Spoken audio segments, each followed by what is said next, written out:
দয়ার নবী মুস্তাফা সাল্লাল্লাহু তাআলা আলাইহি ওয়াসাল্লাম হালিমা ছাগল নিয়ে আসার জন্য বন জঙ্গলে গিয়েছেন। বন জঙ্গলে যাওয়ার পরে দেখছে যেন সকল জীবজন্তুরা আমার হালিমার ছাগলকে গোল করে ঘেরাও করে যেন দাঁড়িয়ে আছে। আমার নবী যখনই প্রবেশ করলেন, প্রবেশ করার পরে দেখছে যেন সবাই যেন আমার নবীর দিকে তাকিয়েছে। জোরে বলেন সুবহানাল্লাহ। সকল জীবজন্তুরা বলছে ইয়া রাসূলুল্লাহ, ইয়া হাবিবাল্লাহ, নবী গো, খোদার কসম করে বলি, আজকে এই ছাগলটাকে আমরা খাওয়ার জন্য নিয়ে আসি নাই, এই ছাগলটাকে আমরা মারার জন্য নিয়ে আসি নাই। এই ছাগলটাকে আমরা নিয়ে এসেছি শুধুমাত্র একটা উদ্দেশ্যে, আপনাকে দেখা করব, আপনার কদম মুছে আমরা করব, এই জন্য ছাগলটাকে আমরা নিয়ে এসেছি। আমার দয়ার নবী মায়ার নবী সাল্লাল্লাহু তাআলা আলাইহি ওয়াসাল্লাম বললেন, আমি বুঝতে পেরেছি, জানতে পেরেছি, ওরে জীবজন্তুরা, আজকে তোরা যত পারবি শেষবারের মতো আমার কদমটা চুমে নে। আমার দয়ার নবীজি যখন ছাগলটাকে নিয়ে যখন বাড়িতে চলে আসলেন, আসার পরে হালিমা হতভম্ব হয়ে গেল। হালিমা বলল, বেটারে কেমন করে নিয়ে আসলে? এত জীবজন্তু নিয়ে গেল ছাগলটাকে খাওয়ার জন্য, খাওয়া তো দূরের কথা, একটা আঘাত পর্যন্ত না, তুমি কেমন করে নিয়ে আসলে বলো? হালিমা যখন এই কথা বললে, আমার দয়ার নবী মায়ার নবী সাল্লাল্লাহু তাআলা আলাইহি ওয়াসাল্লাম বললেন, ও গো মা,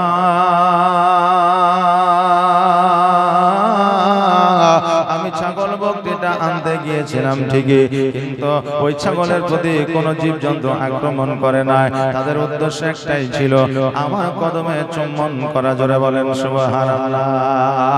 আমার হালিমা বললেন, বেটা তবুও দেখে শুনে একটু চলাফেরা করবা, না জানি কখন জঙ্গলের বাঘ ভাল্লুকেরা তোমাকে আক্রমণ করে দেবে, আর যদি তোমাকে আক্রমণ করে দেয় আমি হালিমা মা আমিনাকে জবাব দিতে পারবো না। ও বাবা যে ভাইরা, তারপরে জুমরার সঙ্গে আমার দয়ার নবী মায়ার নবী সাল্লাল্লাহু তাআলা আলাইহি ওয়াসাল্লাম ছাগল বকরি চড়ানোর জন্য বাইর হয়েছে। এবার জঙ্গলের মধ্যে যেমন নিয়ে গেছে, অমনি যেন দুইজন মানুষ আমার নবীর ডানা ধরিয়া, হাত দুখানা ধরিয়া যেন পাহাড়ের উপরে নিয়ে চলে যাচ্ছে। পেছু পেছু যেন হযরতে নবী পাক সাল্লাল্লাহু আলাইহি ওয়াসাল্লামকে দেখার জন্য যেন জুমরাও যায়। এবার পাহাড়ের উপরে নিয়ে যাওয়ার পরে আমার নবীজিকে চিৎ করে শোয়া দিয়া গলা থেকে যেন নাভি পর্যন্ত কেটে দিয়েছে। দুই দিকের মাংস দুই দিকে দিয়েছে, মধ্য থেকে যেন দিলটাকে মনটাকে বাহির করেছে। এবার জুমরা মনে করে, আল্লাহ, আমার দুধ ভাই হয়তো আর বেঁচে নাই, আমার দুধ ভাই হয়তো আর বাঁচবে না। দুইজন মানুষ কোথা থেকে এসে আমার মোহাম্মদকে যেন কেটে দিয়েছে। জলদি করে বাড়িতে গেল। বাড়িতে যাওয়ার পরে আমার মা হালিমাকে বলতেছে, মা, আসমান থেকে দুইজন বান্দা আসিয়া আমার দুধ ভাই নবী মুস্তাফাকে পাহাড়ের দিকে নিয়ে গেল। আমি লক্ষ্য করে দেখলাম, গো মা, গলা থেকে নাভি পর্যন্ত কেটে দিয়েছে, বুকের মধ্য থেকে যেন কলজা ফেসকা সবকিছু যেন বাহির করেছে। মা, আমার ভাই হয়তো এতক্ষণ পর্যন্ত বেঁচে নাই। যেমন এই কথা শোনা আমার হযরত হালিমা সাদিয়া রাদিয়াল্লাহু তাআলা আনহা ছুটতে ছুটতে যেন পাহাড়ের দিকে চলতে আরম্ভ করেছে। এবার যখন পাহাড়ের কাছে পৌঁছেছে, দেখছেন যেন আমার নবীজি একটা পাথরের উপরে যেন চুপ করে বসে আছে। হালিমা কাছে যাইয়া নবীজির মাথায় হাত দেয়, বুকে হাত দেয়, পিঠে হাত দেয়। নবী আমার যেমন ছিল তেমনই আছে। আমার হালিমা বলছে, আরে বেটা মুহাম্মদ, আজকে নাকি তোমার গলা থেকে নাভি পর্যন্ত কেটে দিয়েছিল, তোমার মুখের মধ্যে থেকে মন্দির প্রাণ নাকি বের করেছিল। আমার নবীজি বলে, হ্যাঁ। হালিমা জানে মুহাম্মদ জীবনে কোনোদিন মিথ্যা বলে নাই, কালকেও বলবে না, কিয়ামত পর্যন্ত বলবে না। জোরে বলেন সুবহানাল্লাহ। জামাটা খুলে, পোশাকটা খুলে হালিমা যখন দেখতেছে আমার নবীর শরীরে কাটা তো দূরের কথা, একটা দাগ পর্যন্ত ছিল না। আমার নবীজিকে বললে, ও মুহাম্মদ, তোমার বুকে তো একটা দাগ পর্যন্ত না, তুমি যে বলছো কেটেছো, কারণটা কি? আমার নবীজি বললে, মা গো, আজকে যারা আমার গলা থেকে পেট পর্যন্ত কেটেছিল তারা কিন্তু জগতের কোনো মানুষ ছিল না, তারা ছিল আল্লাহর ফেরেশতা। আজকে আমার গলা থেকে নাভি পর্যন্ত কেটে আমার ভিতর থেকে কলটাকে বাহির করে আরে জমজমের পানি দিয়া, হাউজে কাউসারের পানি দিয়া আমার ওই দিলটাকে ধুয়ে দিয়ে গেছে, যেন আমার মনের মধ্যে কোনো ময়লা না জমে যায়। জোরে বলেন সুবহানাল্লাহ। ওটাকে ধুয়ে গেছে গো মা। আমার যে জায়গায় আমার দিল ছিল, মন ছিল, ওই জায়গায় পুনরায় আবার সেটিং করে দিয়েছে। আজকে আমার বুকের মধ্যে কাটা দাগের তো কাটা তো দূরের কথা, একটু দাগ পর্যন্ত নাই আল্লাহর কুদরতে।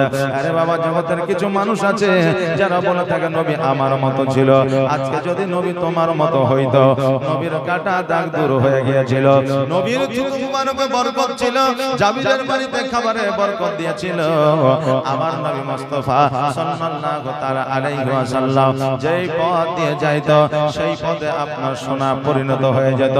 যেই নবীর থুতু মুবারক দিয়া আপনার কাফের বেদিনের চোখের যদি ফিরাইয়া দিয়েছিল, যেই পথ দিয়ে আমার নবী হেঁটে যেত সেই পথের আপনার বালুগুলো পর্যন্ত খুশবুতে ভরপুর হয়ে যাইত।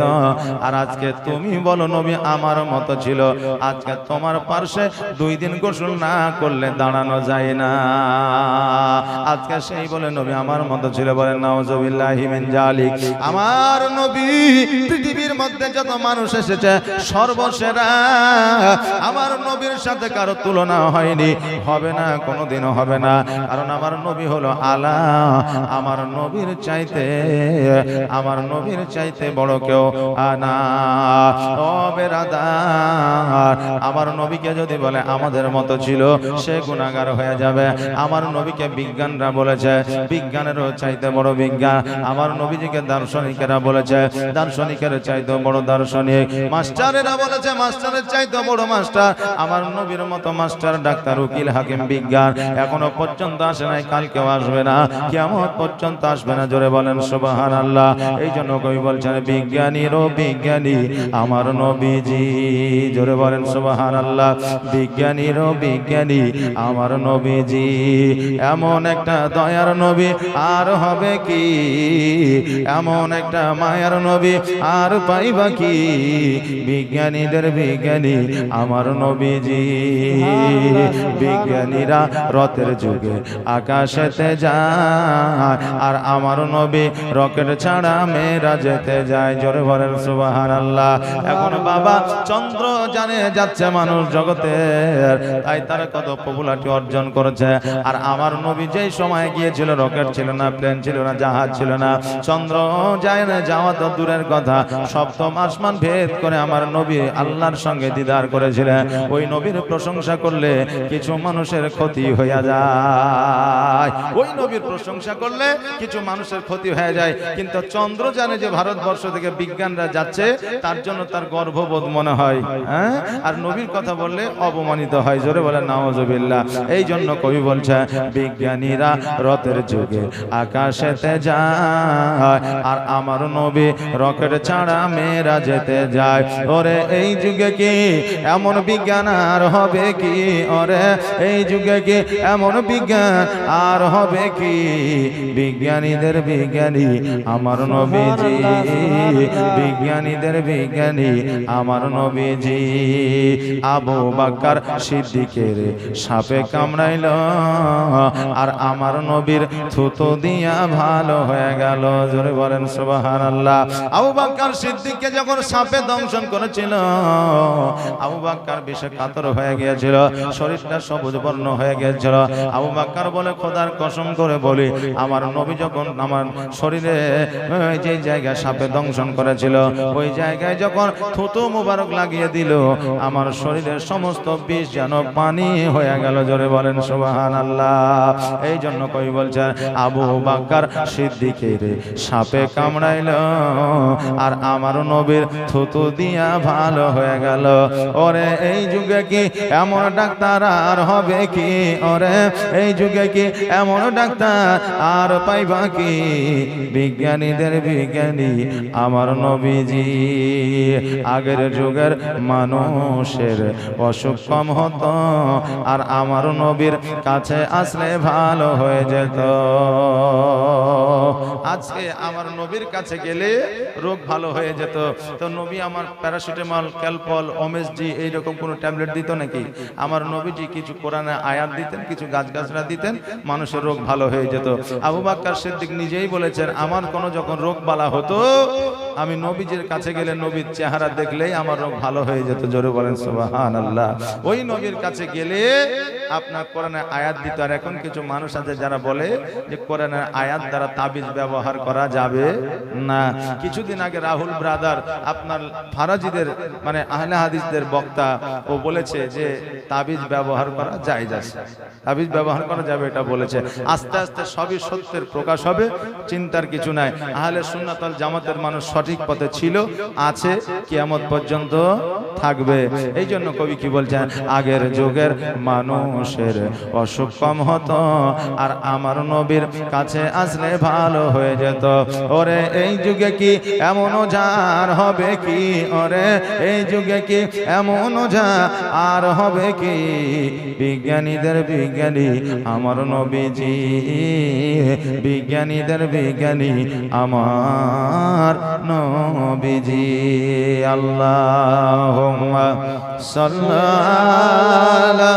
সাইয়্যিদিনা মাওলানা মুহাম্মদ ওয়া আলা আলি সাইয়্যিদিনা মাওলানা মুহাম্মদ।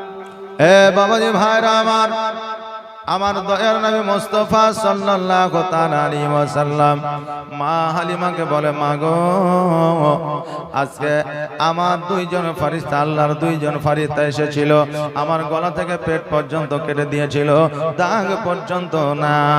হালিমা বলে, মুহাম্মদ, তোমাকে আমার বাড়িতে রাখা যাবে না, এই জন্য রাখা যাবে না যে তোমার জন্য কোনো ক্ষতি হয়ে যায়, তোমার যদি কোনো রকমের কোনো যদি অ্যাক্সিডেন্ট ঘটে যায় আমি আমিনাকে জবাব দিতে পারবো না, আব্দুল মুত্তালিবকে জবাব দিতে পারবো না।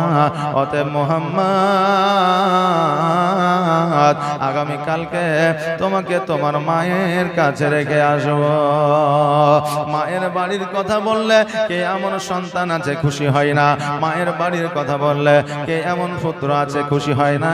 আমার নবীজি খুশি হয়ে গেলে বলে, মা কখন যাইতে হবে? বলে, আগামী কালকে সকাল বেলায় রওনা হয়ে যাব। আল্লাহুম্মা সাল্লি সাইয়্যিদিনা মাওলানা মুহাম্মদ ওয়া আলা আলি সাইয়্যিদিনা মাওলানা মুহাম্মদ। সাল্লাল্লাহু আলা মুহাম্মাদিন সাল্লু আলা মুহাম্মদ। হরদম জবান সিনে কালো পাক নামে মোহাম্মদ, হরদম জবান সেনে কালো শফিয়ানা মোহাম্মদ। হালিমা আমার নবীজিকে বললেন, মোহাম্মদ, আগামীকালকে তোমাকে বাহির হয়ে যেতে হবে, আগামীকাল তোমার মায়ের বাড়িতে তোমাকে রেখে দিয়ে আসবো। ও মোহাম্মদ, আজকে তোমাকে এই জায়গায় রাখা যাবে না, এই জন্য রাখা যাবে না, এই জায়গায় রাখলে পারে তোমার যদি কোনো অ্যাক্সিডেন্ট ঘটে যায়, তোমার যদি কোনো রকমের যদি আঘাত ঘটে যায়, তোমার যদি কোনো রকমের কোনো বাকযন্ত্র যদি তোমাকে আক্রমণ করে দেয়, আমি মা আমিনাকে জবাব দিতে পারবো না, আব্দুল মুত্তালিবকে জবাব দিতে পারবো না। আমার নবীজি বলে, মা কবে আমি মক্কার দিকে রওনা হব? বলে, আগামী কালকে তুমি রওনা হয়ে যাবা। আমার নবীজি বড় খুশি হইলেন, মায়ের কাছে যাবেন বহুদিন পরে। যেই মা অনেকদিন আমার নবীজিকে দেখে না, আমার নবীজি মা আমিনাকে দেখে নাই। সকাল হয়েছে, আমার মা হালিমা গোসল বানিয়ে দিয়েছে, সুরমা লাগিয়ে দিয়েছে, আজ যেন জামা পরাইয়া দিয়েছে। খালি আপনার হালিমা আঙ্গুলখানা ধরে মরুভূমি দিয়ে যেন মক্কা নগরের দিকে রওনা হয়ে গেলে গুটি গুটি পায়ে যেন চলতে আরম্ভ করেছে। মধ্যস্থলে যখন গিয়েছে, হালিমা বলতেছে, মুহাম্মদ আসো আসো, আমরা এই জায়গায় একটু আরাম করে নি। এই জন্য একটু আরাম করে নি, অনেকটা পথ আমরা অতিক্রম করে এসেছি, শরীরে একটু পেরেশানি চলে এসেছে। নবী আমার বলে, মা আজকে তোমার শরীরে যদি পেরেশানি চলে আসে, তুমি আরাম করো, কোনো অসুবিধা নাই, আমি তোমার পাশেই বসে থাকবো। হালিমা একটা গাছে হিলান দিয়ে যেন চোখটা বন্ধ করে আরাম করতেছে। এমন অবস্থায় যেন বাবা ঘুম চলে এসেছে। আর আমার নবীজি এই দিকে ওই দিকে আপনার লক্ষ্য করতেছে। হঠাৎ করে দেখছে যেন একটা ঘর মরুভূমির মধ্যে আছে। এবার আশেপাশে কোনো বাড়ি নাই, ঘর নাই, একটাই মাত্র ঘর। আমার নবীজি চিন্তা করে, আল্লাহ এই ঘরের মধ্যে কি আছে আমি নবী দেখব। যতক্ষণ পর্যন্ত না দেখব ততক্ষণ পর্যন্ত আমি নবী আমার শান্তি থাকবে না। নবী আমার গুটি গুটি পায়ে ওই জায়গাতে গেলেন। যাওয়ার পরে আপনার যেমনই দরওয়াজাটায় হাত দিয়েছে, অমনি যেন দরওয়াজাটা খুলে গিয়া ওই ঘরের মধ্য থেকে শত শত মূর্তি আমার নবীর পায়ের তলে যেন মুখ থুবড়ে পড়েছে। জোরে বলেন সুবহানাল্লাহ। সঙ্গে সঙ্গে ওই পূজারী, সঙ্গে সঙ্গে পুরোহিত আমার নবীর হাতখানা ধরেছে। আমার নবীর হাতখানা ধরার পরে বলতেছে, মুহাম্মদ এ বাচ্চা, আজকে এই মূর্তি পূজা গেল, তুমি কেন ভাঙলে? নবী আমার বলে, শোনো গো, আমি আজকে মূর্তি পূজাগুলো ভাঙি নাই, কারণ এত বড় মূর্তি আমি বাচ্চা ছেলে কেমন করে ভাঙবো, আমার দ্বারা এটা সম্ভব নয়। পুরোহিত বলে, শোনো, আজকে এই জায়গায় কোনো মানুষ নাই, জন নাই, তুমি যেহেতু আছো, আজকে দরওয়াজা তুমি খুলেছ, আজকে তোমার দরওয়াজা খোলার কারণে আজকে তোমাকে আমি বন্দী করে রাখবো। গ্রামের লোকেরা, শহরবাসীরা এসে যখন জিজ্ঞাসা করবে মূর্তিগুলা কেমন করে ভাঙবো, ভাঙলো আমি তোমাকে দেখাই দিব এই বাচ্চাটি ভেঙেছে, নইলে আমি জবাব দিতে পারবো না। আমার দয়ার নবী, মায়ার নবী সাল্লাল্লাহু তাআলা আলাইহি ওয়াসাল্লামকে একটা ঘরের মধ্যে বাবা বন্ধ করে রেখে দিল। এইদিকে হালিমা ঘুমটা যেন ভেঙে গেছে। ডান দিকে তাকাই নবী না, বাম দিকে তাকাই নবী না, সামনে তাকাই নবীকে দেখা যায় না, পেছনে তাকাই নবীকে দেখা যায় না। নবী কোথায় গেল, কোথায় গেল, মরুভূমিতে কোথায় খুঁজবো, নবী না জানি কোথায় গেল। হালিমা গোটে গোটে পায়ে ওই পুরোহিতের কাছে গেল। পুরোহিতকে যাইয়া বলে, আমার একটা ছোট্ট বাচ্চা ছিল, বাচ্চাটাকে খুঁজে পাওয়া যায় না, তুমি কি বাচ্চাটিকে দেখেছ? পুরোহিত বলল, একটা বাচ্চাকে ঘরের মধ্যে বন্দি করে রেখেছি, এই বাচ্চাটি কিনা একবার দেখালাম। দরওয়াজা যেমনই খুলে দিয়েছে, হালিমা লক্ষ্য করে দেখছে যেন এই বাচ্চা আর কেউ নাই, এই হলো মুহাম্মদুর রাসূলুল্লাহ সাল্লাল্লাহু তাআলা আলাইহি ওয়াসাল্লাম। জলদি করে যাইয়া আমার নবীজিকে হালিমা বুকে ধরে নিয়েছে আর বলতেছে, নবী গো, আজকে এই মূর্তি পূজাগুলো কি তুমি ভেঙেছ? নবী আমার বললেন, না মানা, এই মূর্তিগুলো অটোমেটিক ভেঙে গেছে। হালিমা বলল, পুরোহিত এই বাচ্চা জীবনে কোনোদিন মিথ্যা বলে নাই, আজও বলবে না, কিয়ামত পর্যন্ত বলবে না। অতএব বাচ্চা যেহেতু মূর্তি ভাঙে নাই, অতএব মূর্তি ভাঙে নাই। পুরোহিত বলল, আমি জানি অত বড় মূর্তি বাচ্চা ভাঙতে পারে না, অতএব দরজা যখন খুলেছে, অতএব তার জন্য তাকে বন্দী করে রেখেছে। হালিমা কাকুতি মিনতি করে বলতেছে, ও পুরোহিত শোনো রে, এই বাচ্চাটা আমার নয়, মক্কা নগর থেকে নিয়ে এসে আজকে লালন পালন করে তার বাড়িতে রাখতে যাচ্ছিলাম। এই বাচ্চার যদি কিছু হয়ে যায়, আমি আব্দুল মুত্তালিবকে জবাব দিতে পারবো না। সঙ্গে সঙ্গে পুরোহিত বলল, কি নাম বললে? বলে আব্দুল মুত্তালিব। বলে, তবে এই বাচ্চার নাম কি? মুহাম্মদ। বলে হ্যাঁ। বলে, এই বাচ্চার আব্বার নাম কি? আব্দুল্লাহ। বলে হ্যাঁ। বলে, এই বাচ্চার মায়ের নাম কি? আমিনা। বলে হ্যাঁ। বলে, এর নানার নাম কি? আব্দুল ওয়াহাব জৌহরি। বলে হ্যাঁ। বলে, এর দাদি নানির নাম কি? ফাতেমা। বলে হ্যাঁ। বলল, শোনো রে হালিমা, আমার দ্বারা বড় অন্যায় হয়ে গেছে। ওই পুরোহিত সঙ্গে সঙ্গে আমার নবীজির পায়ের তলে পড়েছে। আমার নবীজির পায়ের তলে পড়ার পরে বলে, ইয়া রাসূলুল্লাহ, ইয়া হাবিবাল্লাহ, নবী গো আমাকে আপনি ক্ষমা করবেন ইয়া রাসূলুল্লাহ। আমি তাওরাত ইনজিলের জবুরে পড়েছিলাম আব্দুল্লাহর ঘরে মুহাম্মদুর রাসূলুল্লাহ সাল্লাল্লাহু তাআলা আলাইহি ওয়াসাল্লাম আখেরি পয়গম্বর হয়ে আসবে, সত্যের ধর্ম প্রকাশ করবে, সততার পথে চলবে। আমি এই জন্য এই জায়গায় এসেছি, এই জায়গায় আপনি আসবেন আর আপনার হাতে হাত দিয়ে আমি মুসলমান হয়ে যাব। নবী গো আপনি 40 বছর বয়সে নবুয়ত প্রাপ্ত হবে, না জানি কখন ইসলাম প্রচার করবে। যখন ইসলাম প্রচার শুরু করবেন তখন হয়তো আমি থাকবো না, মারা যাব। অতএব বেঈমান হয়ে মারা যেতে চাই না, বেধর্মী হয়ে মারা যেতে চাই না, অমুসলিম হয়ে মারা যেতে চাই না। দয়া করে আপনার কালেমা খানি আমাকে পড়ায়া আনে। সঙ্গে সঙ্গে আমার নবীজি কালেমা দাইয়া লা ইলাহা ইল্লাল্লাহ মুহাম্মাদুর রাসূলুল্লাহ সাল্লাল্লাহু তাআলা আলাইহি ওয়াসাল্লাম পড়ায়া নিনা। আমাদের মনে প্রশ্ন জানতে পারে, হুজুর গো আমার নবীজি 6 বছর বয়সে কেমন করে কালেমা পড়ালেন? আমার নবীজি তো 40 বছর বয়সে নবুয়ত প্রাপ্ত হয়েছে। আরে বাবা, আমার নবী 40 বছর বয়সে নবুয়ত প্রাপ্ত হয়েছেন এটা ঠিকই, কিন্তু 6 বছর তো দূরের কথা। 570 খ্রিস্টাব্দে 12 রবিউল আউয়ালে সোমবার দিন শুভে সাদেকের সময় আমার নবী যখন এই জগতে এসেছিলেন, ইসলামের প্রচার প্রসার তখন থেকে শুরু হয়ে গিয়েছিল। জোরে বলেন সুবহানাল্লাহ। তখন থেকে শুরু হয়ে গিয়েছিল। নবী আমার 40 বছরে নবুয়ত প্রাপ্ত করেছেন ঠিকই, কিন্তু আমার নবীজি শৈশব কাল থেকে ইসলাম প্রচার প্রসার শুরু করে দিয়েছে। জোরে বলেন সুবহানাল্লাহ। আমার নবীজি ওই পুরোহিতকে আপনার কালেমা পড়ে আনিলা, আর পুরোহিত বলল, হুজুর গো আজকে যেহেতু আপনার কালেমা পড়ে আমি মুসলমান হয়ে গেছে, অতএব আপনি আপনি আপনার অধীনে আমি হয়ে গেছে। যখন আমাকে ডাক দিবেন আপদে বিপদে আমি আপনার কাছে হাজির হয়ে যাব। কারণ নবী গো আপনার হাতে হাত দিয়ে যখন কালেমা পড়ে নিয়েছি, আমার জীবন আপনাকে সঁপে দিয়েছি। কারণ জগতের মধ্যে আমি ইতিহাসের পাতা দেখেছি, আপনার মতো ভালো কেউ বাঁচতে পারবে না। জোরে বলেন সুবহানাল্লাহ।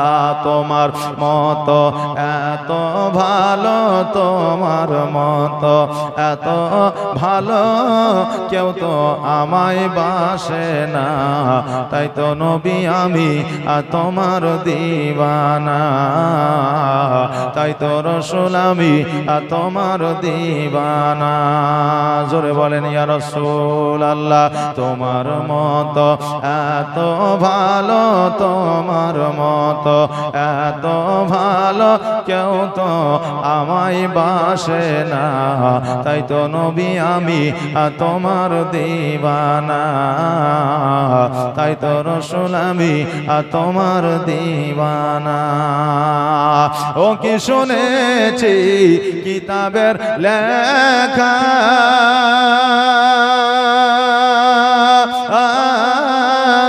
নবী ছাড়াই আমার জীবন থাকা গো। ও কি শুনেছি কিতাবের লেখা,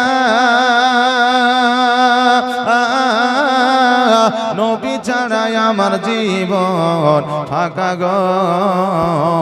নবীজিকে ভালো না বাসিলে, নবীজিকে ভালো না বাসিলে আল্লাহ পাওয়া যাবে না, তাই তো নবী আমি তোমার দিওয়ানা, তাই তো রাসূল আমি তোমার দিওয়ানা। তোমার মতো এত ভালো, তোমার মতো এত ভালো কেউ তো আমায় বাসে না, তাই তো নবী আমি তোমার দিওয়ানা, তাই তো রাসূল আমি তোমার দিওয়ানা। ও বাবাজি ভাইরা, ওই পুরোহিত বকর যখন মুসলমান হয়ে গেল, আবার নবীজিকে বলল, ইয়া রাসূলুল্লাহ, ইয়া হাবিবাল্লাহ, নবী গো, আপনার যখন দরকার হবে, প্রয়োজন হবে, একবারের জন্য আমাকে ডাকবেন, আমি হাজির হয়ে যাব। আমি যখন কালেমা পড়ে নিয়েছি, ইয়া রাসূলুল্লাহ, আমার নিজের জীবনকে দিয়ে দিয়েছি, উৎসর্গ করে দিয়েছি, নবী গো, আপনার পদতলে আমার জীবনকে সঁপে দিয়েছে। নবী আমার ওই জায়গা থেকে পুরোহিতকে রাখিয়া নিজের বাড়ির দিকে হালিমার সঙ্গে রওনা হয়ে গেলে, এবার যখন নিজের বাড়িতে আসলে, আসার পরে আমার মা আমিনাকে বলতেছে, আমিনা বোন রে, আজকে আমি 5 বছর 7 মাস পর্যন্ত তোমার সন্তানকে লালন পালন করে দিলাম, যাও যাও, আজকে তোমার সন্তানকে রিটার্ন দিয়ে দিলাম, আজকে তোমার সন্তানকে তোমার কোলে উঠে দিলাম।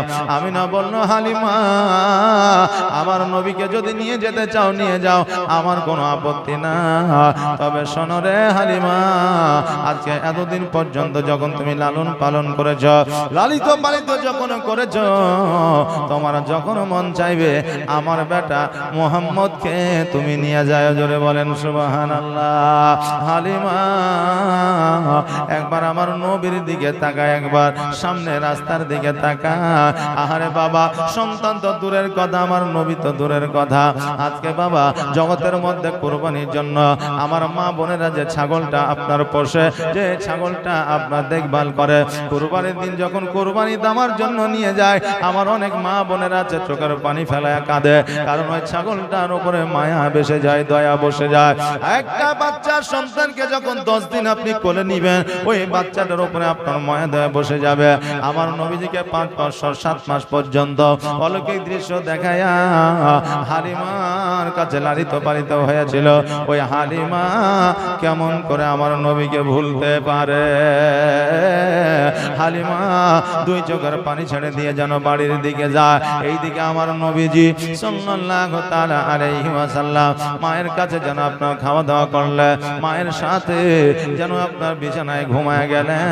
সকালবেলা আমার নবীজি উঠেছে, সকালবেলা উঠার পরে আমার নবীজি খেলাধুলা করতে বাইর হয়ে যায়। খেলাধুলা করতে বাইর হওয়ার পরে যখন দেখছে সব বাচ্চা খেলছে, আমার নবীজি ওই বাচ্চাগুলোর খেলাধুলা দেখতেছে। আর সন্ধ্যাবেলায় সকলের আব্বা মা আসিয়া ওই বাচ্চাগুলোকে নিয়ে যাচ্ছে, কিন্তু আমার নবীজি একটা জিনিস লক্ষ্য করে দেখলো যে সবার আব্বা আসলো, সবার মা আসলো, কিন্তু আমার আব্বা কেন আসলো না? আমার আব্বা কেন আসলো না? মাকে গিয়ে জিজ্ঞাসা করব, মা গো, আমার আব্বা কোথায় আছে? আগের দিন যাওয়ার পরে মা আমিনাকে জিজ্ঞাসা করলো, মা বলো বলো, আমার আব্বা কোথায় আছে? আমার আব্বা কেন আমাকে কোলে নিতে আসে না? আমার আব্বা কেন আমার কপালে চুম্বন করে না? আমার আব্বা আমাকে কেন বাজারে নিয়ে যায় না? আমার আব্বা আমার আঙ্গুল কেন ধরে না? মা, আমার আব্বাকে আমাকে ভালোবাসে না, আমাকে দেখার জন্য কেন আসে না? আমিনা রাদিয়াল্লাহু তাআলা আনহা চোখের পানি ছেড়ে দিয়ে বললে, বেটারে, তোমার আব্বা মাকামে আব্বা আসে, তোমার আব্বা তোমার কাছে আসবে না। দয়ার নবী, মায়ার নবী সাল্লাল্লাহু তাআলা আলাইহি ওয়াসাল্লামকে যেমন করে হোক আমার আমিনা বুঝা দিলে, কিন্তু তার আব্বা জগতে নাই, এটা আমার নবীজিকে বুঝতে দিলেন না। পরের দিন যখন খেলাধুলা করতে গেলেন, খেলাধুলা করতে যাওয়ার পরে ঠিক সন্ধ্যাবেলায় সকলের আব্বা যেন নিয়ে যায়, কিন্তু আমার নবীজিকে নেওয়ার জন্য কেউ যেন আসে না। আমার নবীজি বলে, আল্লাহ গো, আজকে যা হবে হোক, আজকে মাকে জড়িয়ে ধরে বলবো, মা গো, যতক্ষণ পর্যন্ত আমার আব্বা কোথায় আছে না বলবা, ততক্ষণ পর্যন্ত আমি তোমায় ছাড়বো না। আজকে আমাদের মধ্যে প্রশ্ন জাগতে পারে, হুজুর গো, খেলাধুলা তো প্রযোজ্য নয়, তবে আমার নবীজি খেলাধুলা করতেন কি খেলা? আমার আজকে জগতের খেলা হলো আলাদা, আমার নবীর খেলা ছিল আলাদা। বাচ্চাদেরকে নিয়ে খেলাধুলা করতে করতে একটা খেলাধুলার উপর আপনার উদ্দেশ্য করেছিল। ওই সময় ছিল জাহেলিয়াতের সময়, ওই সময় নারীদের হাট হতো, মেয়েদের হাট হতো, ভাই বিক্রি করতো বোনকে, মা বিক্রি করতো কন্যাকে, বাপ বিক্রি করতো বেটিকে, এইদিকে স্বামী বিক্রি করতো স্ত্রীকে। এখন যেমন ছাগল গরুর হাট আছে, ওই রকম বাবা মেয়েদের হাট ছিল। মেয়েদের এদেরকে কেনা বেচা করা হতো। আমার নবীজি 6 বছর বয়সে খেলাধুলার মাধ্যম দিয়া আমার নবীজি জীবনের সর্বপ্রথম ওই নারীর হাতটা বন্ধ করেছিল। জোরে বলেন সুবহানাল্লাহ। ওই মহিলাদের কেনা বেচার জায়গাটা বন্ধ করেছিল আর মহিলাদের সম্মানে সম্মানিত করেছিল। মহিলাদের আপনার মান ও ইজ্জত সম্মানকে আমার নবীজি বাড়িয়েছিল। আমার নবীজি এই রকম খেলা খেলতেন, যেই খেলা হতো শরীয়ত মোতাবেক, যেই খেলায় মানুষের উপকার হবে, ক্ষতি হবে না, এই রকম খেলা খেলতো। আমার নবীজি বাড়িতে গেল, যাওয়ার পরে মা আমিনাকে বলতেছে, মা আজকে আমি তোমাকে একটা প্রশ্ন করতে চাই। আমিনা বলল, বেটা কি এমন প্রশ্ন বলো। নবী আমার বললে, মা প্রশ্নটা আমি করব, সঠিক জবাবটা দিবা। আমিনা বলল, ঠিক আছে বেটা বলো। আমার নবীজি বলে, মা সত্য করে বলো, সঠিক করে বলো, আমার আব্বা কোথায় আছে? আমার আব্বাকে আসবে না, আমার আব্বাকে আমাকে কোলে নিবে না, আমার আব্বাকে আমার কপালে চুম্বন করবে না, আমার আব্বা আমার কি গোসল বানায়া দিবে না। মা গো, অন্যান্য সন্তানদের আব্বা যখন আসিয়া তাদেরকে ঘাড়ে করে নিয়ে যাচ্ছে, কোলে করে নিয়ে যাচ্ছে, আঙুল ধরে নিয়ে যাচ্ছে, আমি নবী আমার বুকটা যেন ফেটে যাচ্ছে। আমার হালিমা যখন এই কথা শুনলে, আমার হালিমা তো আমার আমিনা যখন এই কথা শুনলে, আমিনার 2 চোখ দিয়ে যেন অশ্রু ঝরে গেল, 2 চোখ দিয়ে যেন পানি ঝরে যায়। আমিনা বলতেছে, আল্লাহ গো, আমার এই সন্তানের প্রশ্নের সম্মুখীন আমাকে হতে হলো, আমি কেমন করে আমার সন্তানের প্রশ্নের উত্তর দিব? আজকে যখন বলবো তোমার আব্বা জগতের মধ্যে না, তখন আমার সন্তান কষ্ট পেয়ে যাবে, আর আমার সন্তান যদি কষ্ট পেয়ে যায়, আমি আমিনা সহ্য করতে পারবো না। আমার নবীজি বলে, মা 2 চোখের পানি ছেড়ে দিয়ে কেন কাঁদো? ওগো মা জননী, আজকে যতক্ষণ পর্যন্ত না বলবা আমার আব্বা কোথায় আছে, আমি নবীজি ততক্ষণ পর্যন্ত তোমার আঁচল ছাড়বো না। জোরে বলেন সুবহানাল্লাহ। আর শিশু নবী কেন্দে কেন্দে মায়ের কাছে কয়, বলো বলো আম্মা জান আমার আব্বা জান কোথায়? শিশু নবী কেন্দে কেন্দে মায়ের কাছে কয়, বলো বলো আম্মা জান আমার আব্বা জান কোথায়? আর সন্ধ্যা বেলায় খেলার শেষে সব ছেলেদের পিতা এসে, আর সন্ধ্যা বেলা খেলার শেষে সব ছেলেদের পিতা এসে আমার খেলার সাথী ভাইদের সঙ্গে নিয়ে যায়, বলো বলো আম্মা জান আমার আব্বা জান কোথায়? শিশু নবী কেন্দে কেন্দে মায়ের কাছে কয়, বলো বলো আম্মা জান আমার আব্বা জান কোথায়? আর ধাত্রী বাড়িতে যখন ছিলাম, পিতাকে না দেখতে পেলাম। আর ধাত্রী বাড়িতে যখন ছিলাম, পিতাকে না দেখতে পেলাম। আর বাড়িতে আসিয়া আমি দেখি না তাহার, বলো বলো আম্মা জান আমার আব্বা জান কোথায়? শিশু নবী কেন্দে কেন্দে মায়ের কাছে কয়, বলো বলো আম্মা জান আমার আব্বা জান কোথায়? আল্লাহুম্মা সাল্লি আলা মাওলানা মুহাম্মদ ওয়ালা মাওলানা মুহাম্মদ। আমার নবীজি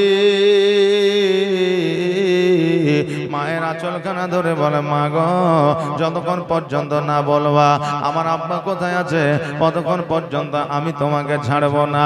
আজকে বলতেই হবে আমার আব্বা কেন আমাকে নিতে আসে না, আমার আব্বা আমাকে কেন কোলে নেয় না, আমার আব্বা আমার কপালে কেন চুম্বন করে না, আমার আব্বা আমাকে কেন গোসল বানায় দেয় না। আমি না দুই চোখের পানি ছেড়ে দিয়ে বুকের মধ্যে পাথর বসায়া আমি না বলতেছে, বেটারে আজকে কেন কিয়ামত পর্যন্ত তোমার আব্বা তোমার গোসল বানায় দিবে না, তোমার কপালে চুম্বন করবে না, তোমার আব্বা তোমাকে কাঁধে নিবে না, তোমার আব্বা কোনোদিন তোমার আঙ্গুল ধরে বাজারে নিয়ে যাবে না। কেন না? তোমার আব্বা এই জগতে নাই, পরের জগতে গমন করেছে। জোরে বলেন সুবহানাল্লাহ। তোমার আব্বা মাকামে আব্বা আরাম করছে রে বাবা, তোমার কাছে আর কোনোদিন আসবে না, কারণ এই জগৎ ছেড়ে বিদায় নিয়ে অন্য জগতে চলে গেছে। জোরে বলেন ইন্না লিল্লাহি ওয়া ইন্না ইলাইহি রাজিউন। আমার নবীজি দুই চোখের পানি ছেড়ে দিয়ে বলে, মা আগে কেন আমাকে তুমি বলো নাই? আগে বললে আমার আব্বা জানে কবরটা জিয়ারত করে আসতাম, আগে জানলে আমার আব্বা জানে কবরটা দর্শন করতাম। আরে বাবা, এটা ইতিহাসের পাতায় উঠে দেওয়ার জন্য আমার নবীজি বলতেছে, কিন্তু আমার নবীজি আগে থেকে জানে আমার আব্বা জগতে নাই। জোরে বলেন সুবহানাল্লাহ। আমার নবীজি মাকে ডাক দিয়ে বলে, মা গো, আজকে আব্বা যখন মাকামে আব্বা আরাম করতেছে, আজকে আমার আব্বার কবরটা জিয়ারত করতে যাই, চলো তুমি আমাকে চিনাইয়া দেবে। আমি না বললো, মুহাম্মদ তোমার আব্বা যেই দিন থেকে ইন্তেকাল করেছে সেই দিন থেকে আমার অভিভাবক হলো তোমার দাদা আব্দুল মুত্তালিব। আমি যেই দিন বিবাহ করে আমি মক্কা নগরে এসেছিলাম, সেই দিন থেকে আর কোনোদিন আমি মদিনায় যাই না, আমার বাবার বাড়ি যাই না। ও মুহাম্মদ, তোমার দাদা যদি অর্ডার না দেয়, তোমার দাদা যদি আদেশ না দেয়, আমি কোনো মতে বাড়ি থেকে বাইরে হতে পারবো না। আমার নবীজি বলেন, মা আমার অর্ডার নেওয়ার দায়িত্ব আমার, আদেশ নেওয়ার দায়িত্ব আমার। কেননা মা গো, আমার দাদু আমাকে অনেক ভালোবাসে, আমি আমার দাদুর কাছে যদি আদেশ চাই, অর্ডার চাই, আমার দাদু অর্ডার না দিয়া থাকতে পারবে না। আরে আমার মা বোনেরা, মা আমিনার জাত হলে তোমরা, আজকে মা আমিনার চরিত্র কেমন ছিল একবার দেখে, আমার মা আমিনা ব্যবহার কেমন ছিল একবার দেখে। নিজের স্বামী বাড়িতে নাই বলে শ্বশুরের কথা ছাড়া কখনো বাইরে যায় না। আর আজকে আমাদের মা বোনেরা স্বামী গেছে বিদেশে, শ্বশুর শাশুড়ি বাড়িতে, বাপের বাড়ি চলে যায়, বাজারে চলে যায়, একবার জিজ্ঞাসা করার প্রয়োজন মনে হয় না। বাপের বাড়ি যাওয়ার পরে স্বামীকে ফোন করে বলে, তোমার মা বাপকে বলে দিয়ে আমি বাপের বাড়ি চলে এসেছি। মানে ওর বাড়িতে থেকে বলা হয়নি, স্বামীকে ফোন করে বলছে, এ মা জননী, আজকে তোমরা শ্বশুর শাশুড়িকে নিজের বাপ মায়ের মতো মেনে নিতে পারোনি, এই জন্য শ্বশুর শাশুড়িরাও বৌমাদের আপনারা নিজের কন্যার মতো করে মেনে নিতে পারেনি। ভুল কিন্তু উভয় পক্ষেরই আছে, ভুল শ্বশুর শাশুড়িরও আছে আর বৌমাদেরও আছে। বৌমা যেমন মা বাপের মতো শ্বশুর শাশুড়িকে মেনে নিতে পারে না, শ্বশুর শাশুড়িরাও বৌমাকে কন্যার মতো মেনে নিতে পারে না। এই জন্য সংসারে আপনার ঝামেলা দূর হয় না। আরে আমার বাবা যে ভাইরা, আমিনা রাদিয়াল্লাহু তাআলা আনহার জীবনী শুনছে, আমিনার মতো করে জীবনটা আপনি গঠন করে দেখবেন আপনার জীবনটা ধন্য হয়ে যাবে। জোরে বলেন সুবহানাল্লাহ।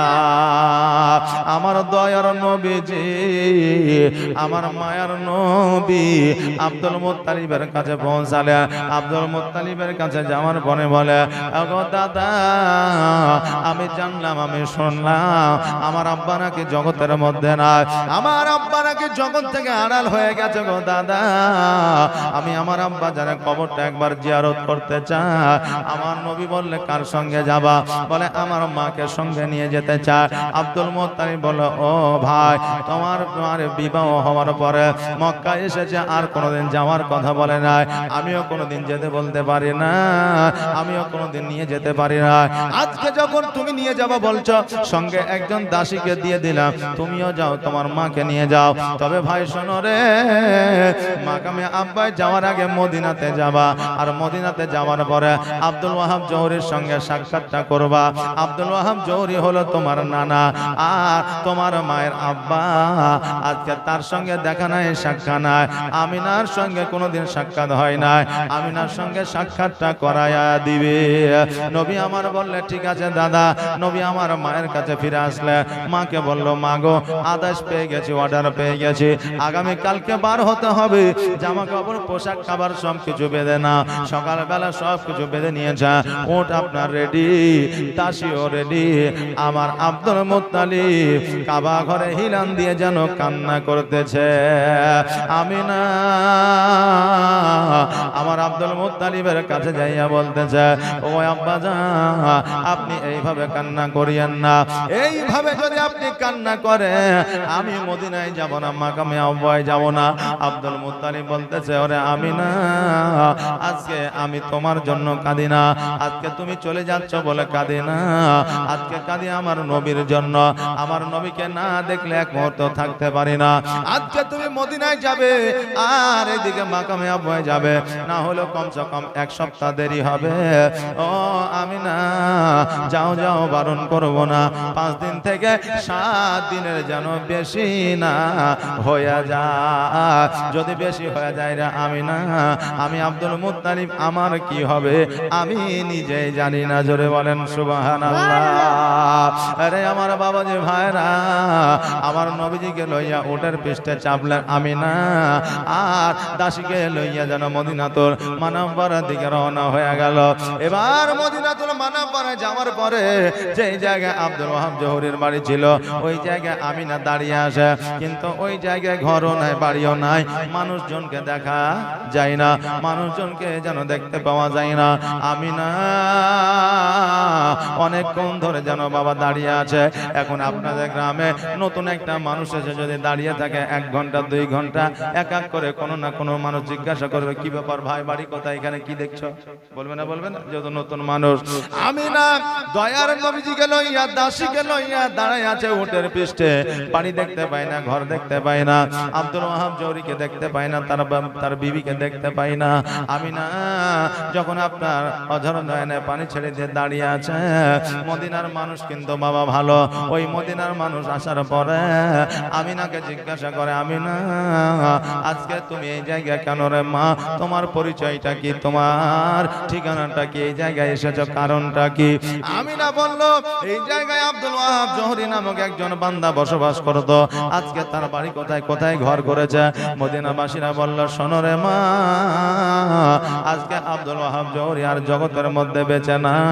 আমার মা আমিনা বললেন তিনার স্ত্রী, বলে তিনার স্ত্রীও বেঁচে না। আমিনা 2 চোখের পানি ছেড়ে দিয়ে কান্দে, আল্লাহ গো, আমি আমার আব্বা আমাকে একবার শেষবারের মতো দেখতে পাইলাম না। আমিনা 2 চোখ দিয়ে পানি ঝরে যায়। মদিনাবাসীরা বলল মা রে তুমি কান্দো কেন? আব্দুল ওয়াহাব জহুরীর একটা কন্যা ছিল, যার বাড়ি ছিল মক্কায়, বিবাহ করে চলে গেছে, একবারের জন্য আর এই দিকে আসে না। ও মা, আজকে ওই মহিলার সঙ্গে তুমি দেখা করতে পারো। আমিনা বলল মদিনাবাসীরা আজকে যে মহিলা আব্দুল ওয়াহাব জহুরীর খোঁজ নেয়, আজকে এই মহিলার অন্য কোনো মহিলা নয়, এটাই হলো আব্দুল ওয়াহাব জহুরীর কন্যা, আমি হলাম মা আমিনা। মদিনাবাসীরা বলে মা আমিনা এতদিন বিবাহ হয়ে গেল, তুমি কেন মদিনায় আসনি রে মা? আমিনা বলল শোনো গো, আমার যখন বিবাহ হইল 2 মাস পরে আমার স্বামী মাকামে আব্বায় গেল, মাকামে আব্বায় যাওয়ার পরে ইন্তেকাল করলো। আমি স্বামী ছাড়া কেমন করে মক্কা মদিনায় আসতে পারি? আমার শ্বশুর আব্বা আমাকে দেখাশোনা করতো, আজকে শ্বশুর আব্বার অর্ডার ছাড়া আসতে পারি না। আমার শৈশবকালে আমার ছোট্ট সন্তানকে নিয়ে কেমন কেমন করে আসবো, আমি একা এত দূরের পথ আসতে পারি না। আজকে এসেছি কিন্তু আব্বা আমাকে দেখতে পাইলাম না। আমার নবীজিকে বলে, বেটা আজকে তোমার নানা নাই নানি নাই, চলো চলো আমরা পুনরায় আমার মক্কার দিকে ঘুরে যাই। মদিনাবাসীরা বলল, আমি না বেয়াদবি মাফ করবে রে মা, আজকে তোমার বাপ নাই তোমার মা নাই তো কি হয়েছে, যখন এসেছো আমরা তোমার মেহমানদারি করবো। জোরে বলেন সুবহানাল্লাহ। এখন আপনার গ্রামে যদি একটা কন্যা বিবাহ হয়ে গেছে, তার ভাই নাই মা নাই বাপ নাই আত্মীয় স্বজন বংশধর কেউ নাই, এখন ওই মহিলা নিজের গ্রামে যদি বেড়াতে আসে ঘুরতে আসে, আপনারা কি ওই মহিলাকে তাড়াতে পারবেন, তাড়িয়ে দিতে পারবেন? পারবেন না। কেউ না কেউ একটু তার মেহমানদারি করবে। আমার আমিনাকে বললাম, আমিনা তোমার যতদিন থাকতে মন চাই তুমি থাকো, আজকে আমরাই তোমার মেহমানদারি করব। পরস্পর আপনার বাড়িতে বাড়িতে একদিন করে একটা বাড়িতে খাওয়া দাওয়া, একদিন করে একটা বাড়িতে আপনার থাকা। যেমন এখন বর্তমানে আলেম ওলামাদের মসজিদের ইমামের পালি হয়, আজকে কুদ্দুসের বাড়িতে, কাল রহমানের বাড়িতে, পরশুদিন নঈমের বাড়িতে, এরকম পালি নাই, ওই রকম পালি করে দিয়েছে। যেমন 5 দিন হয়ে গেছে, দাসী বললাম আমিনা 5 দিন হয়ে গেছে, আর দেরি নয় দেরি নয়, চলো চলো আমাদের মক্কার দিকে রওনা হয়ে যেতে হবে। এই জন্য মক্কার দিকে রওনা হয়ে যেতে হবে। আব্দুল মুত্তালিব 7 দিনের বেশি যেন না হয় এই কথা বলেছে। সঙ্গে সঙ্গে আমিনা উটের পৃষ্ঠে চেপে গেল আমার দয়ার নই মুস্তাফাকে লইয়া। এবার উটের পৃষ্ঠে চেপে যাওয়ার পরে এবার যেন উঠকে চলতে বলতে আরম্ভ করলো। মদিনাবাসীরা বলে, আমিনা আরো কয়েকদিন কি থেকে গেলে হতো না? আমিনা বলল, না না না আর থাকলে হবে না, কারণ আমার শ্বশুর আব্বাকে আমি কথা দিয়ে এসেছি, অতএব 5-7 দিনের বেশি যেন না হয়। আল্লাহ যদি হায়াতে রাখে, বাঁচিয়ে রাখে, আবার পুনরায় মদিনাতে আসব।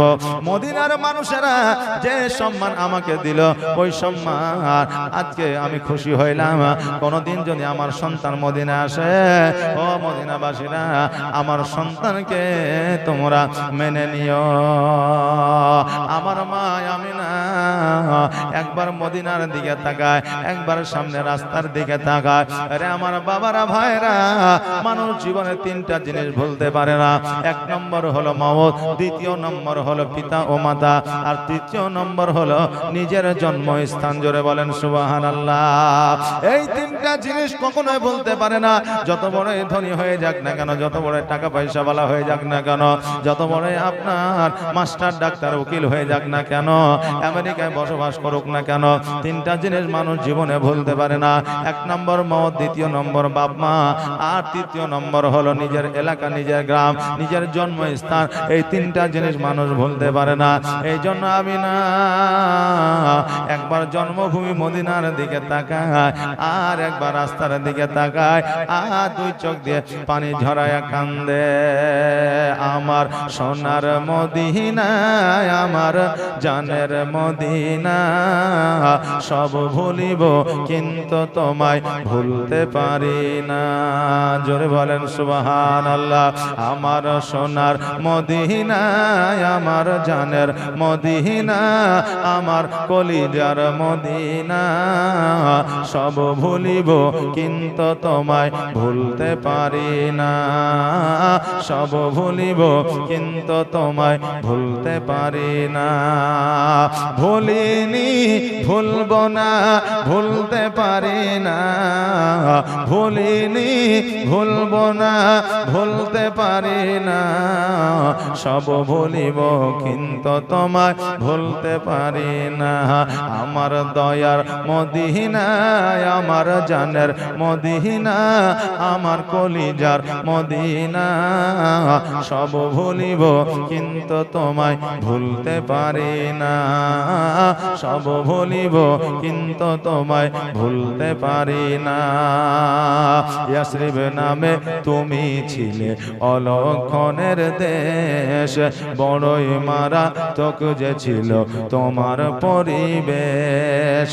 ইয়াসরিব নামে তুমি ছিলে অলক্ষণের দেশ, বড়ই মারাত্মক যে ছিল তোমার পরিবেশ। তো নবীর ছোঁয়া লেগে তুমি সোনার মদিনা, নবীর ছোঁয়া লেগে তুমি সোনার মদিনা। সব ভুলিব কিন্তু তোমায় ভুলতে পারি না, আমি সব ভুলিব কিন্তু তোমায় ভুলতে পারি না। আমার জানের মদিনা, আমার দয়ার মদিনা, আমার কলিজার মদিনা। সব ভুলিব কিন্তু তোমায় ভুলতে পারি না, সব ভুলিব কিন্তু তোমায় ভুলতে পারি না। ভুলিনি ভুলব না, ভুলতে পারি না, ভুলিনি ভুলব না, ভুলতে পারি না। সব ভুলিব কিন্তু তোমায় ভুলতে পারি না। আমার দয়ার মদিনা, আমার সোনার মদিনা। সব ভুলিব কিন্তু তোমায় ভুলতে পারি না। আল্লাহুম্মা সাল্লি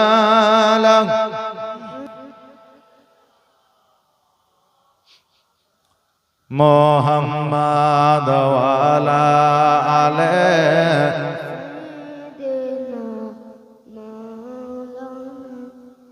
এই আমার বাবাজি ভাইরা, আমার মা আমিনা নিজের জন্মস্থান ছেড়ে দিয়ে আপনার গুটি গুটি পায়ে উঠকে লইয়া যেন চলতে চলতে কিছু দূর যাওয়ার পরে দেখছে যেন ডান দিকে একটা রাস্তা, বাম দিকে একটা রাস্তা, সামনে একটা রাস্তা।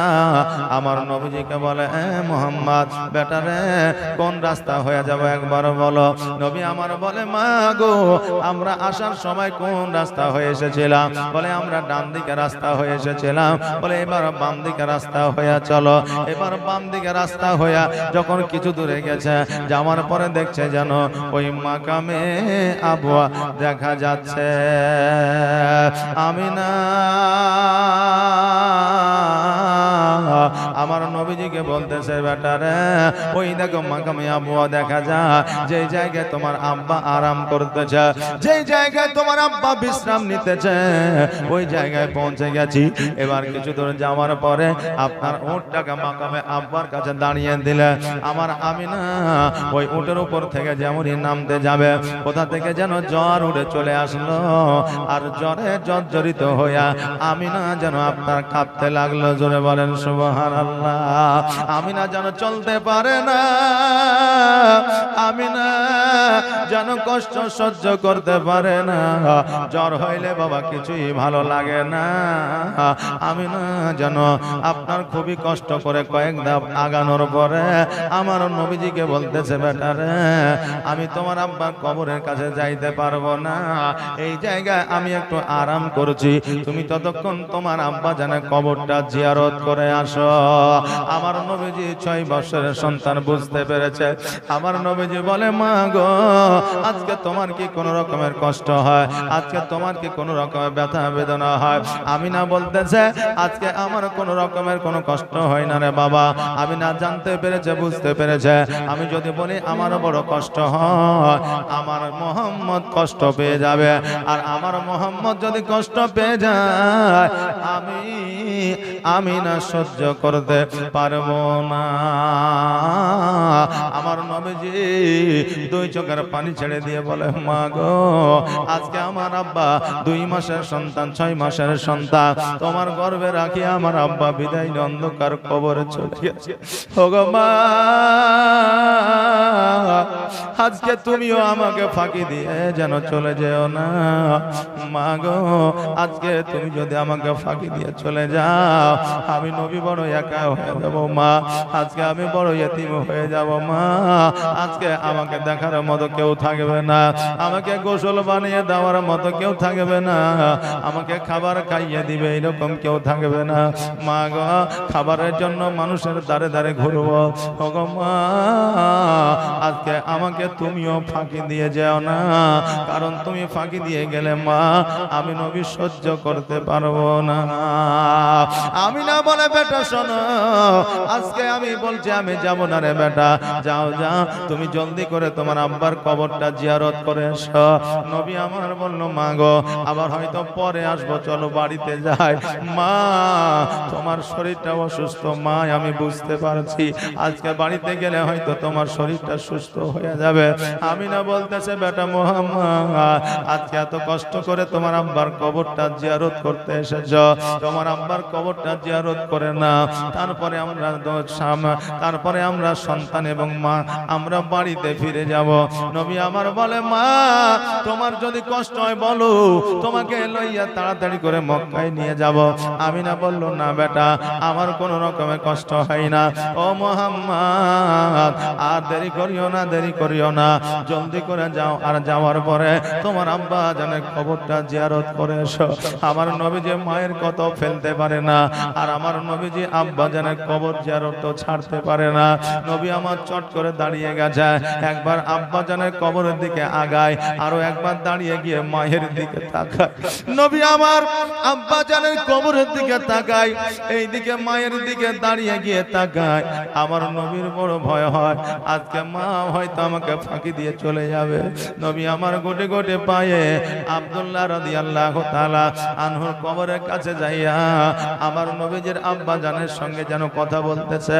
এইদিকে আমার আল্লাহ ডাক দেয় ইসরাইল আর দেরি করিও না, দেরি করিও না, জলদি করে মা আমিনার কাছে যা, আর আমিনার জানটাকে তুমি কবজ করে নিয়ে আসো। ইসরাইল বলে আল্লাহ আজকে 6 মাসের সন্তান আমার নবীজির আব্বা জানের জানটা কবজ করেছে, আজকে 6 বছরের সন্তান আমার নবীজির মায়ের জানটা কবজ করব। ওই আল্লাহ আজকে জানটা কবজ করতে যেন মায়া লাগতেছে। আজকে যখন নবী আমার আব্বা ভাড়া মাহারা হয়ে যাবে, নবী আমার পথে পথে ঘুরবে, আল্লাহ গো আমার নবী বড় ইতিম হয়ে যাবে। আমার আল্লাহ বলে ইসরাইল আমি আল্লাহ আমি যেটা জানি তুমি সেটা জানো না, অতএব আর দেরি করিও না, দেরি করিও না, তোমার যেটা কাজ সেই কাজটা তুমি পালন করো। হযরতে ইসরাইল আলাইহিস সালাম জগতের মধ্যে আসলেন, আমিনা রাদিয়াল্লাহু তাআলা আনহার সম্মুখে বাবা দাঁড়িয়ে গেলেন। আমিনা 2 চোখের পানি ছেড়ে দিয়ে বলছে ইসরাইল আমার সম্মুখে এসেছো কারণটা কি? আমার জিবরাইল বলে আমিনা তুমি কি বুঝতে পারো না, বুঝতে পারো না আমার আল্লাহ তোমার জানটাকে নিয়ে যেতে বলেছে। আমিনা বলে ইসরাইল তবে আর দেরি কিসের, জলদি করে আমার প্রাণ পাখি নিয়ে যাও, নইলে আমার বেটা মোহাম্মদ যদি চলে আসে আমার জানটা নিয়ে যেতে দেবে না, আর যদি আমার সন্তান আমার কাছে চলে আসে আমিও প্রাণটা নিয়ে যেতে দেব না। অতএব আমার নবী আসার আগে আমার জানটাকে তুমি নিয়ে যাও, আমার নবী আসলে তোমাকে ছাড়বে না। জোরে বলেন সুবহানাল্লাহ।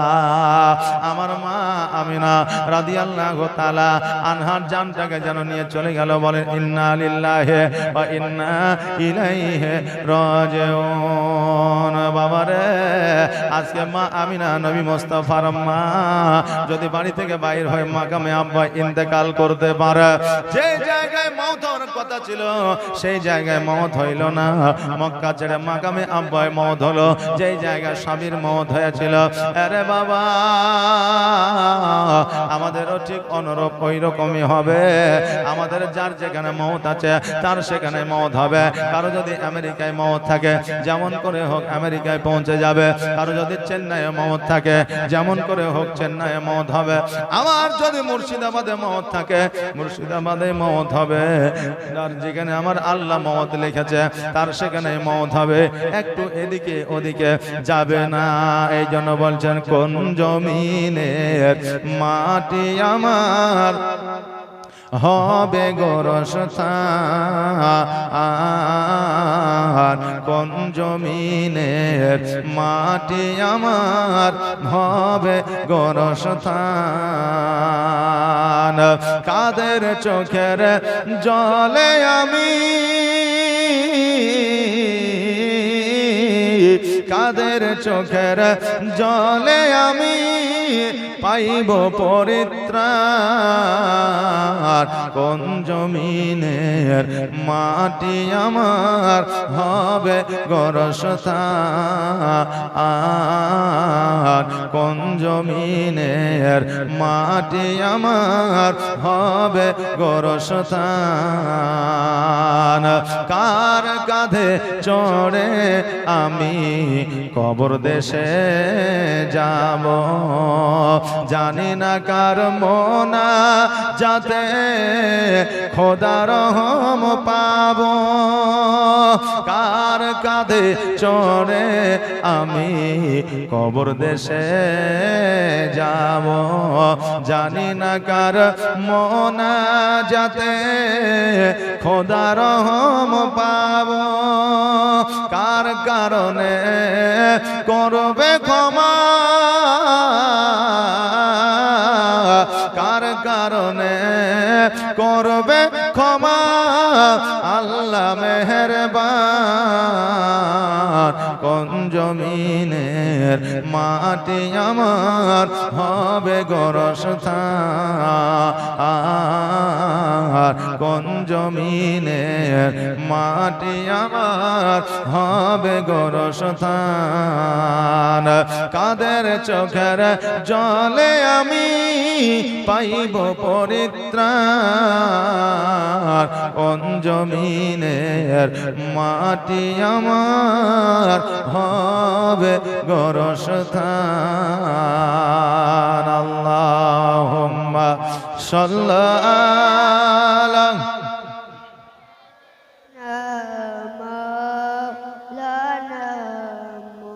وعلى آل سيدنا مولانا محمد বাবাজি ভাইরা আমার নবী পাক সাল্লাল্লাহু তাআলা আলাইহি ওয়াসাল্লাম আব্বা জানের কবর জিয়ারতটা সমাপ্ত করলেন আরে বাবা